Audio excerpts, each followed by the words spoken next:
Now, Rick Santorum likes comparing ridiculous things to gay marriage.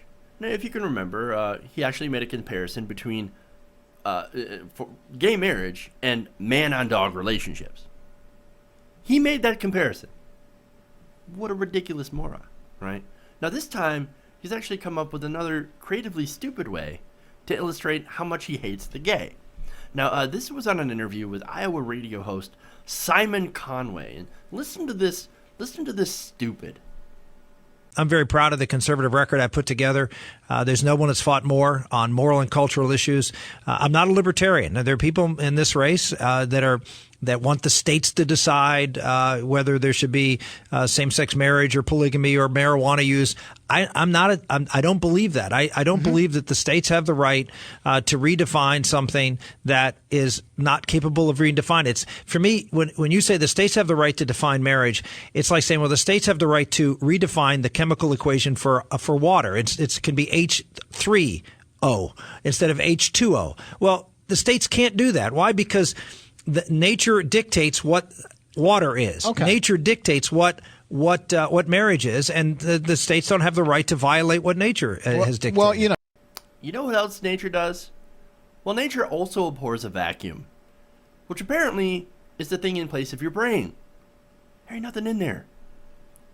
Marriage, no. See, marriage is not a natural institution. Marriage is a man-made institution. Nowhere does marriage exist in nature. Animals do not get married. That's ridiculous.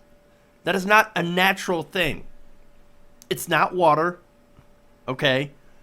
It's not a natural thing. It is a man-made institution. It is a societal institution. See, he's using scientific terms to make an argument that's not even related to science. It's so pathetic. It's so pathetically ridiculous. Oh, you can't redefine marriage. Really. I would tell that to everyone who has ever redefined marriage. We do it all the time. We've done it all the time. Do you know that marriage used to be arranged in exchange for property or goods? Dowries were given to the men marrying the women because, well, the women at that time were considered an economic drag because, they weren't allowed to work or add to the household. It's because they were considered property, chattel. Now, I'm thinking Rick Santorum might actually be okay with that definition. Like, oh, yeah, of course they're chattel. No, this goes down to you only have to get married to a woman so that she can stay home, bake cookies, and spit out kids because, as Cenk Uygur always points out, they need to fight the Canaanites. They need armies and soldiers. Spit out more babies. This is why those parts in the Bible were written. Don't spill your seed. Only have sex in marriage. And when you have sex in marriage, have a whole bunch of children. Blessed is the one who has a quiver full of them. Right? It was in order to keep the tribe alive. The religion alive. To fight the Canaanites. They needed an army. That's it. That's what all this stuff comes from. That's why the Bible doesn't actually like homosexuality.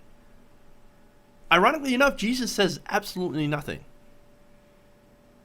about same-sex marriage. Absolutely nothing. Man, people following these outdated religions, man. Outdated religions.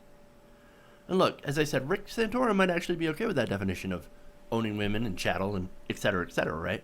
But for the rest of civilized society, the rest of us, marriage has already been redefined plenty of times and with no negative effects. People can now marry for love. Back in the olden days, back where Rick Santorum was singing, you didn't get married for love. You got married to spit out kids. Well, that's not what we do today. See, this comparison is one of the dumbest things I've ever heard. And of course, it shouldn't surprise you, didn't surprise me, that it came from Rick Santorum, who, after all, if you can remember, he said that he's never going to get the smart people on his side. You remember that? We're never going to get the smart people on our side. Yeah, you're essentially going to get the idiots. Well, I guess on that, mission accomplished. Dude, you're doing a bang-up job getting the morons. Way to go. Way to go. Rick Santorum. God, what a moron. What a moron.